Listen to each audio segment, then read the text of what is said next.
outcomes of U.S. elections. But nevertheless, one question that we had from the audience was, if of course Biden were to win U.S. elections, how would that change transatlantic relations in the years to come? And I would like to put an asterisk to that. How do you see in the prospect of a Democratic mandate starting next year, these security challenges that Europe faces in the South and in the East? How will those be affected by a Democratic president and a replacement for Trump with his strains on transatlantic relations? Okay, so let me try and sort of take those two, in fact, sort of three questions. First, on the sort of East-South dimension. Here I would say that actually reality over the last years have, in a sense, been proving to us that these are not that separate as sort of sets of threats and challenges that Europe faces. So if we take the Russia piece first, so indeed, once upon a time, this used to be a threat or a challenge that was perceived as being particularly stark within some member states and not at all in others. I mean, if we kind of rewind back to 2014, countries like my own still continued to look at Russia as being a strategic partner of sorts, a complicated one, but a necessary partner of sorts. And of course, it was already viewed as being a strategic threat by other member states. So the division over Russia was a very, very stark division. All of a sudden, or not all of a sudden, very gradually, and largely as a consequence of Russia's own policies, I think this has started changing. And it started changing because Russia has no longer limited itself to doing what it does in the East. So it has no longer limited itself to Ukraine or to the Southern Caucasus or to sort of, different hybrid tactics in the Baltics. But it has started doing two other sets of things. Firstly, it started interfering far more visibly also in southern crises. And of course, Syria and Libya are the two most obvious examples, and therefore touching upon the security interests of particularly southern European member states. So all of a sudden, given what Russia has been doing in Libya, for instance, it's not exactly viewed as a strategic partner in Italy anymore, given where Italy stands on Libya. So all of a sudden you see the sort of, the Russia aspect being interconnected with threats and challenges coming from the south. On top of this, you have another sort of set of interconnections. And it's because Russia, not only has it not limited itself to sort of interfering in the east, but it was also done in the southern neighborhood, but it has also started interfering in European domestic politics. And it has done so not only in the Baltics or Poland, it has done so, it has tried to do so in Germany, in France, in Spain, in Italy, and it has picked on fragilities within these countries. So it has tried to mobilize the Catalan card in Spain. It has tried to over-mobilize the migration card in Italy. And it's not as if Italians or Spaniards are stupid. I mean, they've kind of started noticing this. And therefore, the perception of Russia has started changing. So I actually think that on Russia, obviously, there are still differences within Europe, but there are no longer the very stark divisions that we had 5 years ago. Moving on to the Biden question, it's a very complicated one because, of course, there are some things that will change and some things that will not change. So what will not change is the fact that regardless of who sits in the White House, there is a US-China confrontation that is out there and that will foreseeably remain for structural reasons. And therefore, it's something that goes beyond agency. agency can affect the way in which a confrontation is carried out, it is managed or mismanaged, but the confrontation as such is determined by structural factors. And therefore, the European predicament, in a sense, on one level, remains the same. How do we position ourselves in a world in which, in a G2 world, which is confrontational, if not conflictual in nature? So that set of questions, I think, remains unchanged.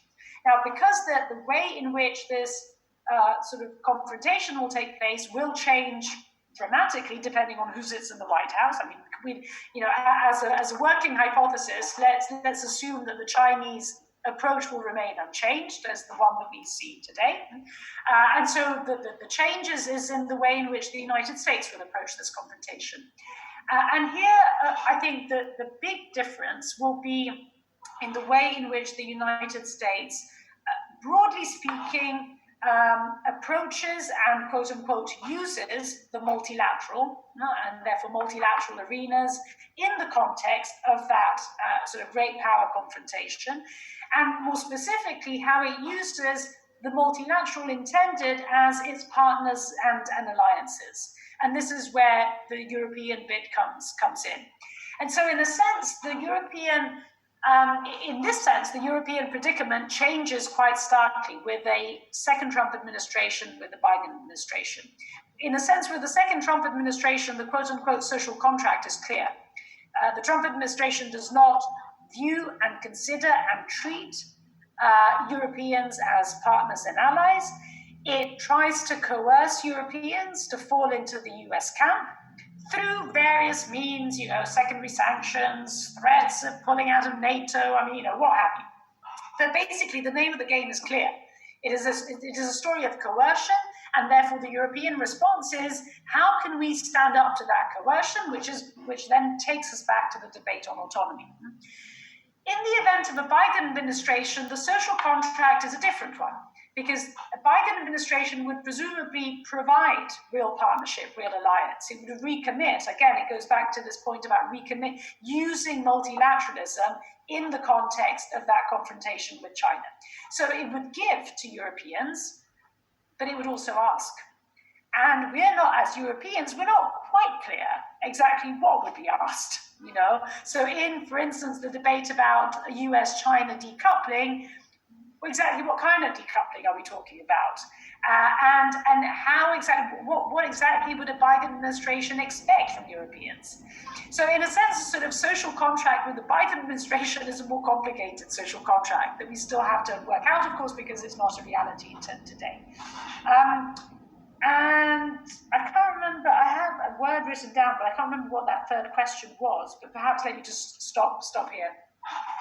I had two. I think you divided them into three, but you covered sort of what I was looking for. So thank you so much, Nathalie. And let me turn to Professor Lieberg here with another bunch of complicated questions. I apologize. Can I first just quickly jump in on the Biden point, and then allow you to ask those questions? That would have been part of it. So go ahead. Okay. Well, yeah. I think the thing there is, if Biden is elected, he is not going to be able to simply recreate the good old multilateral, liberal, internationalist relationship with Europe. I think that's, again, he comes out of the liberal foreign policy establishment, Washington, D.C., that tends not to want to admit that U.S. foreign policy is driven by balance of power calculations, but rather by spreading market democracies around the world, et cetera.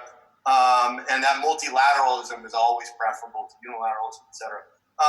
I think, again, there's the threat from China, and the reorientation of U.S. grand strategy toward China it's not going to be ignored. But really what I wanted to emphasize is that that old roadmap won't work because of the domestic U.S. view of the importance of the transatlantic relationship and to NATO itself. I mean, again, I think this helps explain why Donald Trump was elected in the first place, in addition to Russian disinformation campaign. But that sense of burden sharing, or worse, that the Europeans are free riding on Uncle Sam's coattails, is something that is real in the United States. And I think the election of Biden will not kind of eliminate that sense. And maybe, again, most Americans don't think in realist balance of power terms, but they just ask themselves, what is the threat? Why are we in NATO? Why are we paying? Why do we have bases there? Why are we, sending our troops overseas? And why, when we ask the Europeans to spend something 2% of their GDP, they don't even get close to it, most of them.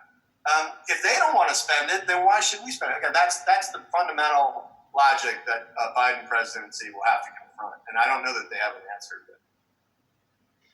I guess we'll see in the next months to come if there's. I am curious too whether with the Biden campaign there will be in the next few months some clear language on their intentions or his intentions towards a transatlantic relationship.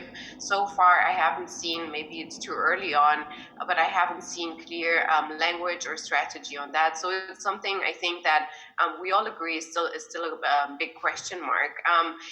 Thank you, Geir, for addressing the part that I wanted to ask about Biden and how we see this.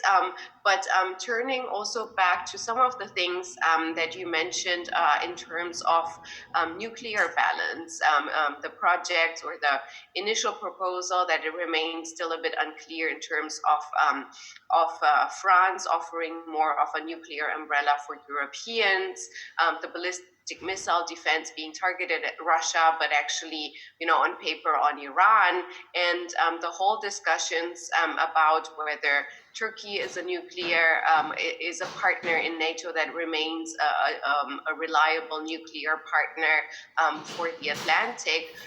Where do you see that shifting in the next few years in terms of the United States? Whether Biden or Trump, clearly indications that there might be more of a retraction, more of a pivot away from Europe because of frustrations of 2% and more, and because of some of Europeans' reluctance to be hosts of a nuclear American umbrella. How do you see that evolving in the next period? It's a great question. I'm going to do a shameless plug for my book, The Myth of the Nuclear Revolution. I guess you can't. Maybe it's reversed in the thing there. But Libran Press, available on Amazon. Go for it, please.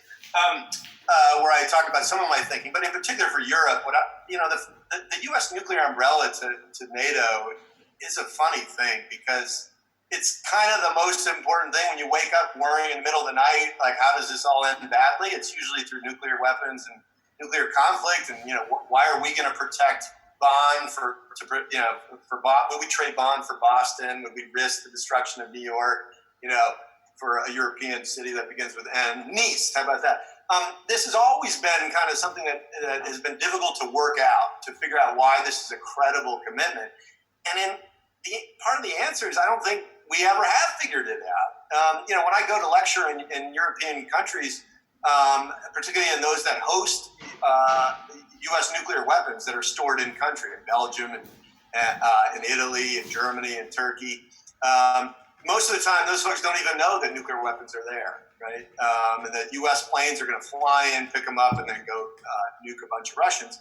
This seems inconceivable, and the United States government and NATO doesn't have any reason to broadcast this. As long as Russia knows this, that's how we get credibility of our deterrence commitment. But that is, again, becoming increasingly tenuous. And as the U.S. moves more offshore, it may even move its nuclear capabilities offshore. The reality is, if Russia used a nuclear weapon on Estonian territory, a smaller tactical nuclear weapon, the ability of NATO to act cohesively in response to that with a nuclear weapon, I think, is totally suspect. If the United States actually wanted NATO approval for nuclear use, it would take weeks, if not months, the likelihood of Europeans resisting that. So at some point, the U.S. would just have to decide whether it would respond with nuclear weapons, just from a U.S. perspective, in which case there is no, the Europeans don't have a voice in this, which is why France left the military arm of the alliance a long time ago and has maintained its own deterrent. A lot of people just don't want to confront all these difficult issues about nuclear